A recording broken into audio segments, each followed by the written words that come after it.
Hello students. मैंने अपने पिछले जो 2 वीडियोस थे उनमें आपको एक टॉपिक एनालिटिक फंक्शन कंप्लीट कराया। अगला यहाँ पे अब हम टॉपिक स्टार्ट कर रहे हैं हार्मोनिक फंक्शन। हम एक इसकी फॉर्मल डेफिनेशन से शुरू करें। Any function which satisfies the Laplace equation is known as harmonic function. हमें पहले ये जानना है कि हार्मोनिक फंक्शन को डिफाइन करने के लिए उसने एक रेफरेंस यूज़ किया है, लाप्लास इक्वेशन। ये क्या है? हमने यहाँ उस इक्वेशन को मेंशन किया है, del square u upon del x square plus del square u upon del y square equals to zero. Students ये ध्यान रखिए, ये फंक्शन u के लिए डिफाइन है। If function f is given then del square f upon del x square plus del square f upon del y square equal to zero उसकी Laplace equation होगी। Means वो गिवन फंक्शन जो भी होगा accordingly हम उसके partially with respect to x और y order 2 के डेरिवेटिव्स निकालेंगे, उनका सम करेंगे, जीरो होना चाहिए। ये हार्मोनिक के लिए कंडीशन होगी। हमने यहाँ एक नोट भी लिखा हुआ है, इसको आप अच्छे से पढ़ें। If any function f z is analytic function then its real part u and imaginary part v will be harmonic function and they will be harmonic conjugate to each other. थोड़ा पूरे नोट को हम थोड़ा आपको explain करें। मैंने ये mention किया हुआ है कि यदि कोई फंक्शन एफ जेड एनालिटिक है, जैसे हमने प्रीवियस कोई भी क्वेश्चन सॉल्व किए हैं, आपका उसका जो रियल और इमेजिनरी पार्ट आपने जो भी सेपरेट किया था आप चेक कर सकते हैं। उसका कोई भी एक पार्ट आप ले लीजिएगा u या v और उसमें इस इक्वेशन को चेक करिएगा। उस u फंक्शन को partially with respect to x order 2 तक, with respect to y order 2 तक सॉल्व करना, उसका सम करना, वो जीरो आएगा। मीन्स यहाँ ये हम मेंशन कर रहे हैं कि किसी भी एनालिटिक फंक्शन के रियल पार्ट या इमेजिनरी पार्ट हार्मोनिक फंक्शन होते हैं और वो एक दूसरे के हार्मोनिक कॉन्जुगेट होते हैं। मीन्स हम हार्मोनिक कॉन्जुगेट का क्या मतलब समझ रहे हैं? मीन्स यदि आपको कभी किसी फंक्शन में एफ जेड की वैल्यू निकालना है और उनका रियल या इमेजिनरी मतलब u या v कोई भी एक गिवन है और आपको फंक्शन एफ जेड यदि चाहिए, तो हम इन दोनों में से किसी एक की हेल्प से दूसरा रिमेनिंग पार्ट निकाल सकेंगे और उसी की मदद से हम f z equals to u plus I v के फॉर्मूले में उसकी जो भी वैल्यू गिवन है और जो वैल्यू हमने उसकी कैलकुलेट की है उसको यहाँ पे रखकर हम उसका function f Z find out कर पाएंगे। हम आपके लिए एक एग्जांपल यहाँ पे ला रहे हैं। एक क्वेश्चन है यहाँ पर, show that the function u function of x y is equals to x power 4 minus 6x square y square plus y power 4 is harmonic, also find its conjugate. मतलब हमें यहाँ पर दो अलग अलग कैलकुलेशंस करना है। तो ध्यान से देखिए, सबसे पहला हमें ये चेक करना है कि ये हार्मोनिक है। अभी जस्ट हमने आपको एक्सप्लेन किया कि किसी फंक्शन को हार्मोनिक प्रूफ करने के लिए क्या करना है, लाप्लास इक्वेशन को सॉल्व करना है। लाप्लास इक्वेशन में क्या अपन ने देखा, गिवन फंक्शन को partially with respect to x order 2 तक, with respect to y order 2 तक डिफरेंशिएट करना है। चलिए देखते हैं, del u upon del x। इस फंक्शन को यदि partially with respect to x आप डिफरेंशिएट करोगे तो ये क्या होगा, 4x cube minus 12x y square. दोबारा डिफरेंशिएट करिए, del square u upon del x square. जब फिर से इसको डिफरेंशिएट आप करोगे तो partially with respect to x ही क्या आ जाएगा, 12x square minus 12y square, equation number 1। आपने अभी इस फंक्शन u को partially with respect to x order 2 तक डिफरेंशिएट किया है। अब चेक करिए with respect to y, del u upon del y equals, with respect to y variable x constant treat होगा, डेरिवेटिव जीरो आएगा। इस टर्म में y फंक्शन को आप डिफरेंशिएट करोगे, रिजल्टेंट होगा minus 12x square y plus 4y cube. Next del square u upon del y square, again with respect to y differentiate हो रहा है, minus of 12x square plus 12y square. ये आपकी equation number 2 है। अब क्या करना है, ऐड इक्वेशन नंबर 1 एंड 2। देखिए क्या होगा, del square u upon del x square plus del square u upon del y square equals क्या आ रहा, चेक करिए, 12x square minus 12y square minus 12x square plus 12y square. Check करिए resultant क्या आ रहा है, zero. Means del square u upon del x square plus del square u upon del y square equals to 0 आ गया। ये क्या हमने प्रूफ किया था? ये हमने प्रूफ किया था लाप्लास इक्वेशन। तो हम लास्ट में क्या लिखेंगे? Then the given function is harmonic function. एक चीज क्लियर हुई कि हार्मोनिक प्रूफ करने के लिए आपको इतना करना है। अब आते हैं, एक मेथड है आगे कॉन्जुगेट फाइंड आउट करने की। देखिए, कॉन्जुगेट फाइंड आउट करने के हम आपको दो मेथड बताएंगे। वैसे कॉन्जुगेट फाइंड आउट करने की जो मेथड हम अभी यूज करने जा रहे हैं, सबसे पहले ये देखिए कि आपने यहाँ गिवन फंक्शन में u गिवन फंक्शन है, तो u का कॉन्जुगेट क्या कहलाएगा? v। मतलब हमें अब क्या फाइंड आउट करना है? Conjugate of u means v। अब कॉन्जुगेट ऑफ u क्या है? v। तो फॉर्मूला क्या बनेगा? एक टोटल डिफरेंशिएशन फॉर्मूले से dv equals to del v upon del x dx plus del v upon del y dy। इस फॉर्मूले को हमें यूज करना है। जहां ध्यान रखिए, ये डिपेंड करेगा गिवन फंक्शन क्या है। सपोज गिवन फंक्शन v और उसका conjugate means u find out करना होता, तो जो फंक्शन फाइंड आउट करना होगा वो अकॉर्डिंगली इसकी इक्वेशन बनेगी। एग्जांपल, यदि आपको यहाँ u फाइंड आउट करना होगा तो इक्वेशन बनेगी du equals del you upon del x dx plus del you upon del y dy। अब इसको आगे बढ़ाते हैं। इस फॉर्मूले को हम आगे फॉलो कैसे करें? अभी जस्ट हमने एक नोट आपको मेंशन किया था कि इफ u एंड v, मतलब हमने उसको ऐसे शुरू किया था कि यदि फंक्शन एफ जेड एक एनालिटिक फंक्शन है तो u और v harmonic function, sorry u और v एनालिटिक फंक्शन होंगे। मतलब यदि ये एनालिटिक है तो हमने जस्ट थोड़ी देर पहले एक रेफरेंस डाला था बाय कॉशी-रीमान इक्वेशन। क्या है Cauchy Riemann equation? Del u upon del x equals del v upon del y and del u upon del y equals minus of del v upon del x। जब अभी हम ये बात कर रहे हैं कि कॉन्जुगेट फाइंड आउट करना है, तो हम यहाँ ये डायरेक्टली रेफरेंस यूज करेंगे कि यदि वो कॉन्जुगेट निकालने की बात कर रहा है तो ये तभी पॉसिबल है जब u और v इंडिविजुअली एक एनालिटिक फंक्शन है, तो CR इक्वेशन वो सेटिस्फाई जरूर करेंगे। तो अब इसको यूज कैसे करना है? देखिए, dv इक्वल्स, ये क्या दिख रहा है? Del v upon del x, और del v upon del x तो यहाँ माइनस में लिखा है, तो आप एक काम करिए, माइनस मल्टीप्लाई कर लीजिए। तो del v upon del x की वैल्यू हो जाएगी minus of del u upon del y dx plus, और del v upon del y को रिप्लेस कैसे करोगे? Del u upon del x dy। ध्यान रखिए, अब अपन ने ये न्यू इक्वेशन बना दी है और इस इक्वेशन में अब आपको वैल्यू पुट करना है। चलिए देखते हैं आगे नेक्स्ट कैसे।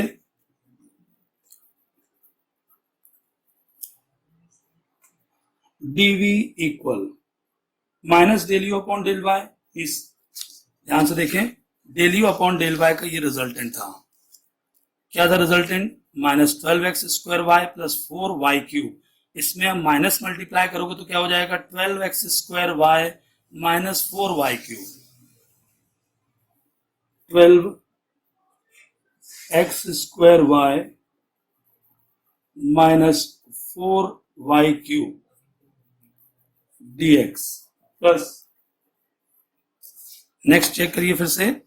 नेक्स्ट क्या है इसमें? Del you upon del x, और del you upon del x की वैल्यू क्या आई थी? 4y cube, 4y cube minus 12x y square, sorry 4x cube minus 12x y square, 4x cube minus 12x y square dy। अब आगे जरा ये समझना है कि हम जब इसको इंटीग्रेट करेंगे तब हमें v की वैल्यू मिल जाएगी, बट इंटीग्रेशन का क्या ऑप्शन होगा, क्या रूल होगा?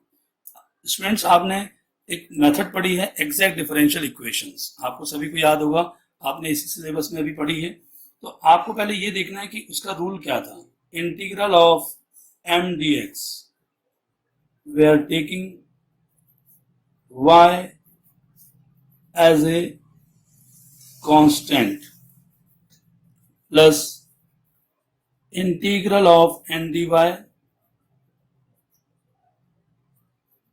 excluding the term having x equals 0। इस फॉर्मूले को आप एक बार याद कर लीजिए जो आपने डिफरेंशियल इक्वेशन में ऑलरेडी पढ़ा हुआ है फर्स्ट यूनिट में। क्या है ये, एक बार इसको अपन जरा फिर से रिव्यू करें, आप जरा अच्छे से देखिए। आपको यहाँ एम डी एक्स मीन्स जो डेरिवेटिव x के साथ टर्म है this is m, plus n d Y जो डेरिवेटिव y के साथ लिखा हुआ है ये है n। तो जब इंटीग्रल होगा तो यहां इंटीग्रल ऑफ dv इक्वल, इसमें आप इंटीग्रल का साइन लगा दीजिए और पूरा फंक्शन लिख दीजिए 12x² y minus 4y cube dx। अब यहाँ कोई टर्म रिमूव नहीं करना है, हाँ लेकिन dy के पोर्शन में इंटीग्रल लगाने से पहले आप उस टर्म को यहां रिमूव कर देंगे जिनमें वेरिएबल x है। अब अच्छे से देखिए तो आपके पास टोटल कितने टर्म है, यहाँ 2 टर्म्स हैं, दोनों में वेरिएबल x है। और यदि हमें ये बोला गया है कि उस टर्म को छोड़ दिया जाएगा जिसमें वेरिएबल x है, इसका मतलब ये दोनों ही टर्म हम रिमूव कर देंगे। चलिए तो आगे बढ़ते हैं। जब हम इंटीग्रेशन dv का करेंगे v हो जाएगा। अब हमने यहाँ रूल में ये भी लिखा है कि एम डी एक्स वाले पोर्शन में y को एज ए कॉन्स्टेंट ट्रीट किया जाएगा, मीन्स x के रिस्पेक्ट में इंटीग्रेट करते समय 12 और y as a constant treat होगा। तो इस तरीके से 12y x cube by 3 minus with respect to x, ये दोनों ही कांस्टेंट ट्रीट हो रहे हैं, 4y क्यूब अपना कांस्टेंट है तो डी एक्स का डेरिवेटिव इंटीग्रल x हो जाएगा और एक कांस्टेंट c, यानी टोटल हम इसका यदि फाइनल आंसर यदि लिखना चाहें तो 4x cube y minus 4x y cube plus c, ये इसका कॉन्जुगेट आ गया जो हमें डिफाइन करने को बोला गया था। आप यदि इसके आगे और बढ़ना चाहते हैं, सपोज आपको ये भी बताने को बोला गया है कि also find the function fz, तो आप क्या करोगे, fz equals u plus iv।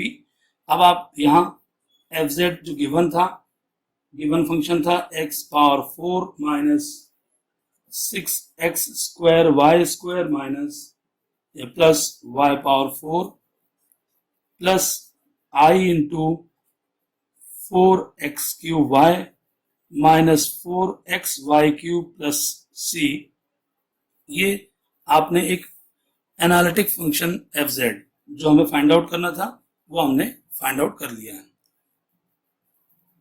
अब इसका एक एग्जांपल और ले लेते हैं। देखिए आपको जब भी कोई क्वेश्चन की प्रैक्टिस करना है तो आप यहाँ 2 तरीके के क्वेश्चन आपको मिलेंगे। नेक्स्ट क्वेश्चन हम लिखना है, यहाँ पे मेंशन कर रहे हैं।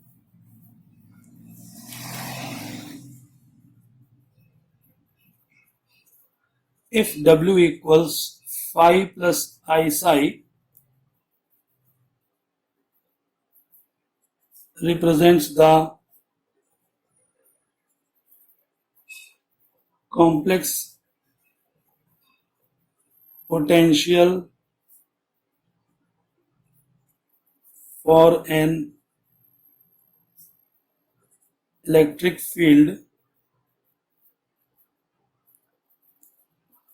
and psi is given x square minus y square plus x upon x square plus y square, then determine the function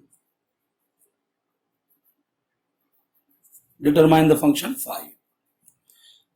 यदि आप अच्छे से इसको देखें, W equals to U plus I V, यहाँ V के प्लेस पर साई फंक्शन आ गया है और U के प्लेस पर फाई, मीन्स V गिवन है, U फाइंड आउट करना है। U गिवन हो V फाइंड आउट करना हो या V गिवन हो U फाइंड आउट करना हो, बेसिकली वो हम इसी मेथड को फॉलो करके फाइंड आउट करेंगे। तो शुरुआत कैसे होगी, सबसे पहले अपन को जो गिवन फंक्शन है उसके पार्शियल डेरिवेटिव्स चाहिए। कैसे, अभी जस्ट जो पिछला क्वेश्चन हमने सॉल्व किया था उसमें हमने क्या सीखा कि जो भी आपको फंक्शन गिवन है, एक बार हम नेक्स्ट शीट में ये आपको प्रॉपरली फिर से यदि इस फंक्शन को हम नोट करें, देखिए गिवन फंक्शन साई क्या है, X square minus Y square plus X upon x square plus Y square. ये देखिए कि आपको सबसे पहले गिवन फंक्शन के पार्शियल डेरिवेटिव्स निकालना है। अब पार्शियल डेरिवेटिव्स निकालना है, partially with respect to X क्या होगा, del psi upon del X. आप जब एक्स स्क्वायर डिफरेंशिएट करेंगे 2x होगा, y variable with respect to X constant होगा, 0 हो जाएगा। आगे जो हमने अभी एक फॉर्मूला डिस्कस किया हुआ differentiation of u upon v, उस फॉर्मूले को हम यहाँ पे फॉलो करेंगे। ध्यान रखिए वो फॉर्मूला है, आपने पढ़ा हुआ है, इसलिए हम बार बार रिपीट नहीं करेंगे। Differentiation of u upon v, ये डिफरेंशिएशन में v डिफरेंशिएशन ऑफ u, यहाँ x है, डिफरेंशिएशन उसका 1 होगा, minus u differentiation of v, X square partially with respect to X 2x आ जाएगा, whole upon v square. Next step, del psi upon del X equals 2x plus, यदि हम इसको final complete लिखें, Y square minus X square upon x square plus Y square whole square. तो ये आपका first output आ गया है, del psi upon del X. आगे बढ़ते हैं, del psi upon del Y. अब आप इस फंक्शन को partially with respect to Y differentiate कर रहे हैं। ध्यान रखिए partially with respect to Y differentiate करेंगे, कांस्टेंट एक्स वेरिएबल कांस्टेंट हुआ, 0 हो गया, इस टर्म का डेरिवेटिव आया minus of 2y plus u upon v, अपन अप्लाई करेंगे, बट फॉर्मूला क्या बोलता है, v डिफरेंशिएशन ऑफ u। ध्यान रखिए u क्या है, variable x, with respect to y क्या होगा, 0 होगा, minus u differentiation of v, किसको डिफरेंशिएट कर रहा हो, X square plus Y square को, किसके रिस्पेक्ट में, विथ रिस्पेक्ट टू y, क्या आ जाएगा 2y whole upon x square plus Y square whole square, del psi upon del y equals minus 2y minus 2xy whole upon x square plus Y square whole square. चलिए del psi upon del x और del psi upon del y, ये आपके दोनों output, ये आ चुका है, ये आ चुका है। अब आगे बढ़ते हैं, नेक्स्ट स्टेप क्या होता है, अभी जस्ट हमने पिछले क्वेश्चन में आपको एक्सप्लेन किया, यदि v गिवन है और आपको u फाइंड आउट करना है, तो आपका फॉर्मूला पहले क्या बनेगा, D phi means D U equal del phi upon del X D X plus del phi upon del Y D Y. जो भी अननोन है उसका हम पहले ये फॉर्मूला डिफाइन करेंगे। अब आगे बढ़ते हैं, बाय कॉशी-रीमान इक्वेशंस। क्या लिखी थी Cauchy Riemann equations, del you upon del X equals del V upon del Y and del you upon del Y equals minus of del V upon del X. ध्यान रखिएगा हम u को phi बोल रहे हैं और v को साई, जो हमारे अकॉर्डिंग क्वेश्चन के हिसाब से, जो हमें क्वेश्चन दिया उसके हिसाब से हम यहाँ पे ही कर रहे हैं। आगे बढ़ते हैं, D phi equals del phi upon del X क्या हो गया, del psi upon del Y D X, del phi upon del Y minus of del psi upon del X D Y. अब हमने क्या कर दिया है, इस इक्वेशन को उन डेरिवेटिव में कन्वर्ट कर दिया है जिनकी वैल्यूज हमारे पास ऑलरेडी है। पुट करिए, D phi equals minus of 2y minus of 2xy whole upon x square plus Y square whole square dx minus 2x plus Y square minus X square upon x square plus Y square whole square dy। अब value put कर ली, next step क्या होगा, exact की method को follow करते हुए integrate करना, जैसा हमने अभी पिछले क्वेश्चन में फॉलो किया है। हमें ये मालूम है कि हम जब इसमें इंटीग्रल की अप्रोच करेंगे तो यहाँ integral of D phi phi हो जाएगा, यहाँ आप पूरा का पूरा ब्रैकेट इंटीग्रल में पुट कर देंगे उसको अपन आगे देखेंगे कि क्या करना है। बट dy का जो स्टेप है, जो ये वाला पोर्शन है, हमने ये पढ़ा हुआ है कि इस पोर्शन को इंटीग्रल में रखने से पहले उन टर्म को रिमूव कर देना है जिनमें x है। आप अच्छे से देखें, फर्स्ट टर्म में x है, ये 0 हो जाएगा। यदि हम इसको सेपरेट भी करें तो वाई स्क्वायर अपॉन डिनोमिनेटर जो देख रहे हैं उसमें भी x है। थर्ड टर्म आएगा एक्स स्क्वायर अपॉन डिनोमिनेटर, यहाँ न्यूमरेटर डिनोमिनेटर दोनों में x है। मतलब ये हुआ कि ये पोर्शन यहाँ भी रिमूव हो जाएगा क्योंकि वेरिएबल x कंटेन कर रहा है। इसका मतलब हुआ इंटीग्रल के समय ये और यही टर्म इंटीग्रल में आगे फॉरवर्ड होंगे। आगे देखते हैं। Integral of D phi equals integral of -2y minus of 2xy upon x square plus Y square whole square dx। और ये मैं बता चुका हूं कि सेकंड पार्ट 0 हो जाएगा। तो इसके आगे अब इंटीग्रेशन कैसे करना है, हमने अभी यहां डिस्कस किया हुआ है कि इस पोर्शन को इंटीग्रेट कर रहे हैं आप with respect to x, variable y constant treat करते हुए। तो ये हो गया फाई, ये हो गया, चूंकि अब आप ऐसा भी कर सकते हैं कि dx इनमें अंदर मल्टीप्लाई कर लिख दीजिए। तो जब हम -2y को अलग करेंगे तो इंटीग्रल ऑफ dx हो जाएगा x, मतलब कंप्लीट ये सॉल्यूशन देगा -2xy, और इसके बाद minus of 2y integral of x dx whole upon x square plus Y square whole square. अब चूंकि ये बोला ही गया है कि यहाँ इंटीग्रल x के रिस्पेक्ट में करते समय वेरिएबल y को हमें कांस्टेंट ट्रीट करना है, तो यहाँ कुछ इस तरीके की सिचुएशन आ रही है कि यदि x square plus Y square को हम t लें जहाँ y वेरिएबल कांस्टेंट ट्रीट किया जा रहा है, तो जब हम इसको डिफरेंशिएट करेंगे विद रिस्पेक्ट टू x, तो ये हो गया 2x dx equals to dt और x dx equals to dt by 2।